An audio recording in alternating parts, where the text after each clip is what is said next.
सदस्य, सदन में ये तरीका आपका उचित नहीं है। मैं आपको आग्रह करता हूं, प्रश्नकाल महत्वपूर्ण समय होता है। आपके सारे विषय गंभीर और संज्ञान में सरकार ने लिए हैं और क्योंकि विदेश नीति का मामला है, दूसरे देश का विषय है, उनकी अपनी पॉलिसी नीतियां होती है। भारत सरकार इस पर गंभीर है। मैं आपसे आग्रह करता हूं कि आप सदन को चलने दें, व्यवधान पैदा नहीं करने दें। हर रोज प्रश्नकाल में गतिरोध उत्पन्न कर आप भारत के मतदाताओं का अपमान कर रहे हैं। ये उचित नहीं है। मैं पुनः आग्रह करता हूं, आप सदन चलना चाहते हैं, प्रश्नकाल चलाना चाहते हैं, नहीं चलाना चाहते, प्रश्नकाल नहीं चलाना चाहते। माननीय सभासदों, माननीय अध्यक्ष जी,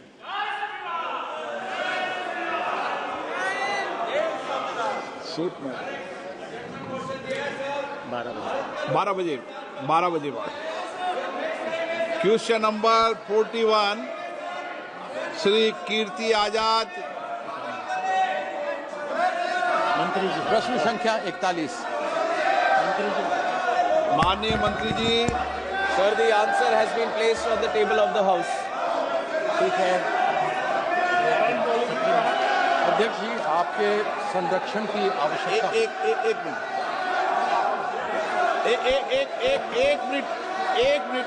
एक मिनट प्लीज।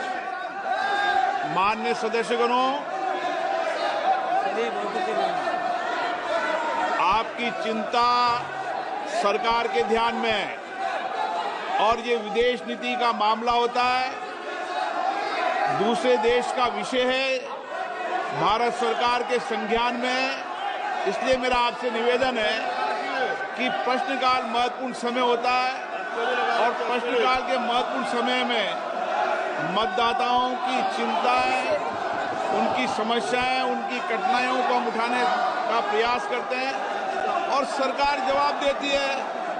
बहुत कठिनाई से क्वेश्चन लगते हैं, आप उनको बोलने दें कीर्ति आजाद जी को।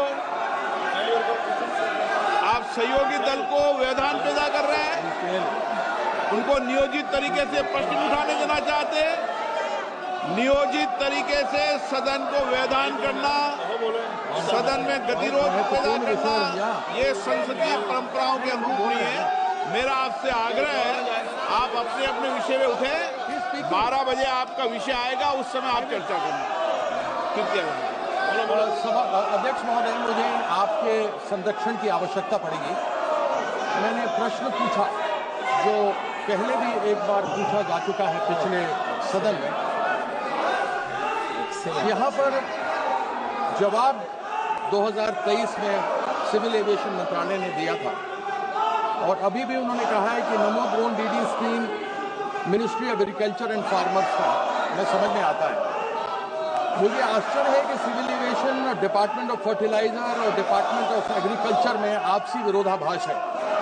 यदि बिंदु 3.35 स्टैंडिंग कमेटी की रिपोर्ट की आप देखें इस केमिकल एंड फर्टिलाइजर की, उसमें लिखा हुआ है, and I quote, distribution of 10 drones per village in more than 6 lakh villages is dealt in the Ministry of Civil Aviation.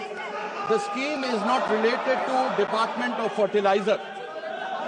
मैं मंत्री जी से ये जानना चाहता हूं कि क्या agriculture ministry, department of fertiliser, department of civilisation में नमो ड्रोन दीदी का आपसी कोई तालमेल है ही नहीं, यह केवल एक जुमले के रूप में रह गया है। इसका जवाब देंगे मंत्री जी? Sir, the Namo Drone Didi program is a flagship program which was envisioned by the Honorable Prime Minister Narendra Modi ji for financial inclusion and especially the empowerment of women. And I am very happy to share that this has really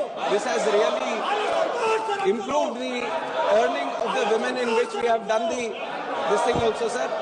And regarding which ministry does it come under? This is the parent department is Department of Fertilizer, which is dealing with this drones distribution, sir, the scheme actually comes under the Department of Fertilizers, which is trying to give the 80% subsidy to the women self-help groups. And the whole number of drones that need to be distributed is up to 15,000 drones. And we have done up to 500. And why we are trying to see how the remaining 14,500 will be done is through indigenization. We want to promote more indigenization of drones. So this is a collective effort. Ministry of Civil Aviation, Ministry of Agriculture, Department of Fertilizer.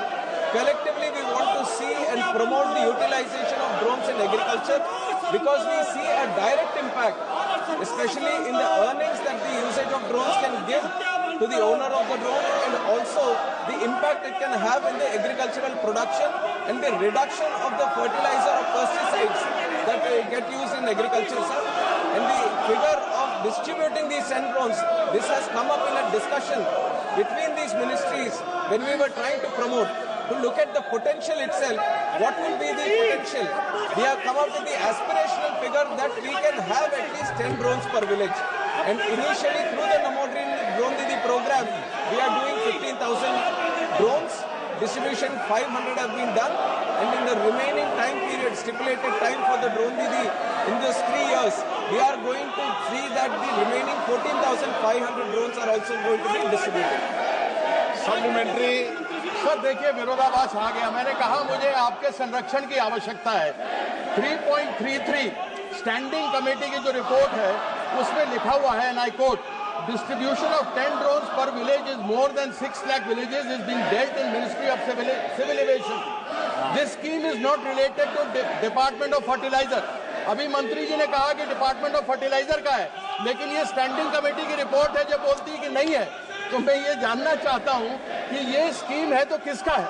लेकिन इस पर आगे बढ़ते हुए मेरा प्रश्न है कि मंत्रालय ने माना है, क्या ये सच नहीं है कि मंत्रालय ने माना है कि 6.6 लाख गांव के अंदर ड्रोन देने हैं, और यदि एक गांव में 10 ट्रैक्टर हैं तो 10 ड्रोन, यानी 6.6 लाख गांव के अंदर 66 लाख ड्रोन की आवश्यकता है जो मंत्री जी ने माना इनको प्रोवाइड करना है। तो मैं ये जानना चाहता हूं क्या 15,000 ड्रोन क्या पूरे हो जाएंगे देश के लिए? क्या ये सफिशिएंट है? धीरे धीरे होंगे माननीय मंत्री। नहीं मैं इसको सर कंप्लीट कर लूं। सर इसको कंप्लीट करना। नैनो फर्टिलाइजर सर, ड्रोन्स की इस्तेमाल हम बहुत ज्यादा कर सकते हैं इस देश में। There is a lot of potential for the utilization of drones, and not just in agriculture. I have 50 use cases in 12 departments itself, and the use cases are limitless. The possibilities are endless. But when it comes to utilization of drones in agriculture, one is the Namo Drone Didi program, through which we are dealing 15,000. And when it comes to these 10 drones per village and 6 lakh villages, this is an aspirational figure that we have. How do we see the future applications? We are ensuring we have something in mind so that we have a direction in which we can move forward, and there is no special scheme for the distribution of drones, but we have a figure in mind of what the potential can be, which we are trying to see that we can encourage the industry to ensure more use cases come under drone applications. Question number 42 Shri Dhairyasheel Sambhajirao Mane. Dhairyasheel Sambhajirao माने। माननीय मंत्री जी। सुधीर गुप्ता। माननीय अध्यक्ष सुधीर गुप्ता जी। माननीय अध्यक्ष जी, मुझे प्रश्न क्रमांक 42 पर बोलने का अवसर दिया, बहुत बहुत धन्यवाद।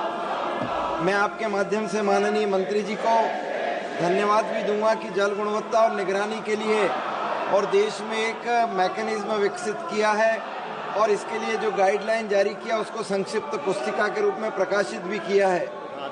साथ ही इस बात के लिए भी धन्यवाद कि जेजेएम के माध्यम से आपने 2% फंड पानी की गुणवत्ता को मेंटेन करने के लिए प्रशिक्षण और प्रयोगशालाओं की स्थापना के लिए भी जारी किया है।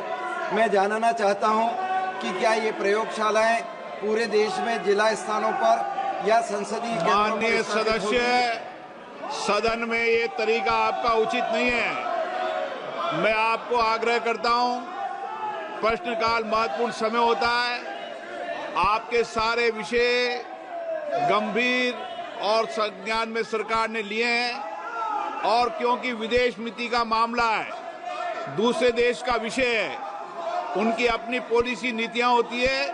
भारत सरकार इस पर गंभीर है। मैं आपसे आग्रह करता हूं कि आप सदन को चलने दें, व्यवधान पैदा नहीं करने दें। हर रोज प्रश्नकाल में गतिरोध उत्पन्न कर आप भारत के मतदाताओं का अपमान कर रहे हैं। ये उचित नहीं है। मैं पुनः आग्रह करता हूं, आप सदन चलना चाहते हैं, प्रश्नकाल चलाना चाहते हैं, नहीं चलाना चाहते, प्रश्नकाल नहीं चलाना चाहते, सदन की कार्रवाई आज 12 बजे तक के लिए स्थगित की जाती है। अमर उजाला जीवांजलि के सारथी की मदद लें और महाकुंभ में स्नान जरूर करें।